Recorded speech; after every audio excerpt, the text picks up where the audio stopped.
Bonjour, bonjour. Aujourd'hui, je vais faire une vidéo sur le vocabulaire de la ville. Donc, cities, ça veut dire les villes en anglais. To take a cab, an Uber, the metro, the tube. C'est-à-dire prendre un taxi, un Uber, ou le métro. To pull down the house, ça veut dire démolir une maison. Habituellement, c'est pour construire un bâtiment, qui se dit to build a building. To commute to work or home, qui veut dire faire les allers-retours entre chez toi et le travail. To go down several blocks, ça veut dire descendre la rue. To get lost ou to lose your way, ça veut dire se perdre. To be in a traffic jam, ça veut dire être dans un bouchon.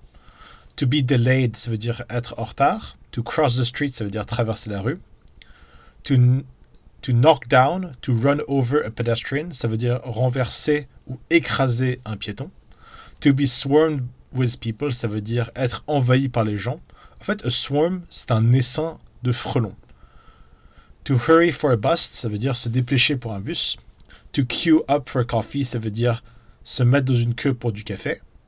To gather around a street musician, ça veut dire se rassembler autour d'un musicien qui fait dans la rue. To board, to embark in a trolley, ça veut dire monter à bord d'un tramway. To throw out, to pick up litter, ça veut dire jeter des déchets ou les ramasser.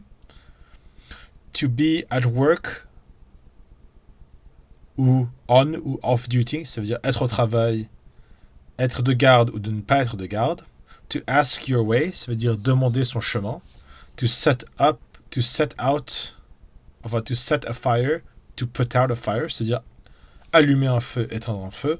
To rescue a victim, c'est-à-dire sauver une victime. To drive a car, c'est-à-dire conduire une voiture.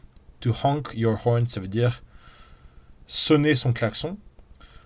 To deliver mail, a letter, a package, a parcel, ça veut dire livrer du courrier, une lettre, un paquet. To deliver your mail, ça veut dire vous amener votre courrier. To sell supplies, commodities, stamps, food, ça veut dire vendre. Oh, comment on dit supplies en français déjà? Commodities, c'est commodité. Stamps, c'est des timbres. Food, c'est de la nourriture. Ah, supplies, c'est ravitaillement. To seal a package, a box, a container, ça veut dire sceller un paquet, une boîte ou un container. To phone, to call back a friend, a colleague, ça veut dire téléphoner, appeler ou rappeler un ami ou un collègue. To put up a show, to perform a play, c'est-à-dire faire une pièce de théâtre. To rehearse a rehearsal, ça veut dire répéter une répétition. To clap, to applaud a good performance, ça veut dire applaudir pour une bonne pièce de théâtre. To book a cab, a ticket, a hotel room, ça veut dire réserver un taxi, un ticket, une chambre d'hôtel. To go to the movies, to the cinema, ça veut dire aller voir un film, aller au cinéma. To screen a movie, c'est-à-dire faire passer un film. To enjoy yourself, to have fun, ça veut dire s'amuser. To stay at a hotel, ça veut dire rester dans un hôtel. To have a room, a suite, ça veut dire avoir une chambre, avoir une suite. To order food, c'est-à-dire commander de la nourriture. To go out to eat, to have take-out. To go out to eat, ça veut dire sortir pour manger. Et to have take-out, ça veut dire commander de la nourriture, la prendre pour la manger chez soi ou ailleurs.